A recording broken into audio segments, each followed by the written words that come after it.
Welcome to Not Milk Never Milk. Subscribe if you're lactose intolerant. You begin by opening Settings and tapping Siri and Search.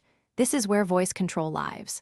Once there, toggle off Listen for Hey Siri to stop hands-free triggers, and then disable Press Side button for Siri so a long press no longer summons voice. You do this now to cut the two main activation paths. Make sure to confirm any on-screen prompts. Once done, Siri stops responding to voice and button shortcuts, and you can move on to related controls. Next, go to Settings, then Accessibility, and pick Voice Control. Many devices keep a separate voice system there. Turn voice control off so the system won't accept non-Siri commands. Then return to Siri and Search and make sure Allow Siri when locked is off. That prevents accidental activations while the phone is locked.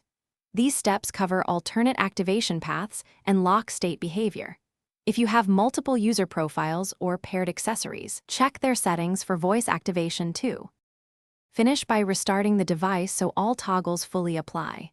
Once it reboots, test by saying, Hey Siri, and by pressing the side or home button. Neither should activate the assistant. If you still hear a response, revisit accessibility and Siri settings to ensure toggles remained off. As a key troubleshooting tip, make sure iOS is updated. If problems persist, reset all settings or update firmware, because corrupted settings or old software can re-enable voice control Thanks for watching. If this was helpful, leave a like and consider subscribing. See you next time.